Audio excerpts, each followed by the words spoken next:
السلام علیکم ورحمۃ اللہ وبرکاتہ نحمده ونصلی علی رسولہ الکریم اما بعد۔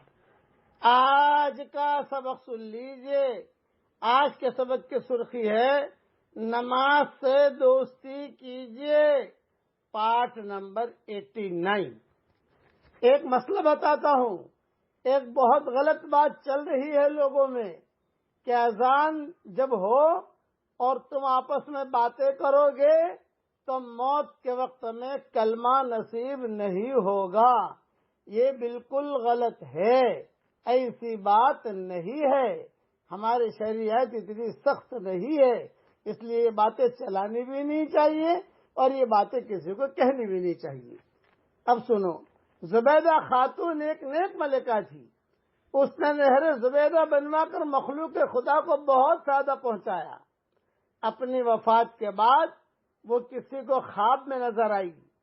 اس نے پوچھا، زبیدہ آپا آپ کے ساتھ کیا معاملہ پیش آیا؟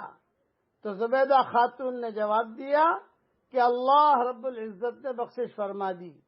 خواب دیکھنے والے نے کہا کہ آپ نے نہر زبیدہ بنوا کر مخلوق کو فائدہ پہنچایا، آپ کی بخشش تو ہونی ہی تھی۔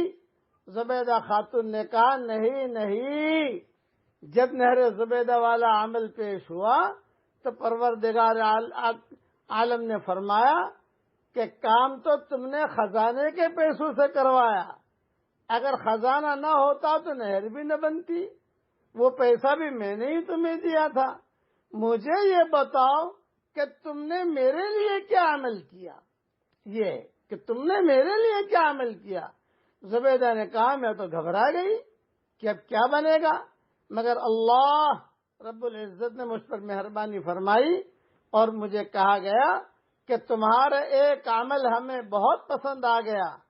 ایک مرتبہ تم بھوک کی حالت میں دسترخوان پر بیٹھی کھانا کھا رہی تھی، اتنے میں اذان کی آواز، اللہ اکبر کے الفاظ تمہارے کانوں میں پڑے تو تم نے فوراً تمہارے ہاتھ میں لقمہ تھا اور سر سے دوپٹہ سرکا ہوا تھا، تم نے لقمے کو واپس رکھا، پہلے دوپٹے کو ٹھیک کیا، پھر لقمہ کھایا۔ تم نے لقمہ کھانے میں تاخیر کی میرے نام کے ادب کی وجہ سے، اس لیے تاخیر ہوئی۔ تھوڑی دیر تم نے قربانی دی، بھوکی رہی، تھوڑی دیر جواب دیتی رہی، چلو ہمیں تمہارا یہ عمل پسند آ گیا، ہم نے تمہاری مغفرت فرما دی۔ اس لیے اذان جب ہو تو ادب کی بات یہ ہے کہ ہم خاموش رہ کر جواب دیں، لیکن بعض مرتبہ ضروری کام ہوتے ہیں، آدمی باتیں کرتا رہتا ہے تو وہ بے ادبی ضرور ہے، لیکن یہ کہ اتنا بڑا گناہ کے ساتھ جو ہے وہ موت کے وقت میں کلمہ نصیب نہیں ہوگا اور فلاں کتب خانے میں فلاں کتاب میں نے پڑھا۔ ارے کئی کتابوں میں غلط باتیں بھی لکھی ہوتی ہیں، اس لیے کسی بڑے ڈاکٹر سے پوچھا کرتے ہیں، یہ ذہن میں رکھو میری بات، کتاب میں دیکھ لینا کافی نہیں ہوتا۔ کئی چیزیں لوگ ہمیں بھیجتے ہیں، لکھتے ہیں رواہ مسلم میں ہوتا ہی نہیں، کئی چیزیں لوگ بھیجتے ہیں کہ قرآن میں ہے، قرآن میں تو ہے ہی نہیں۔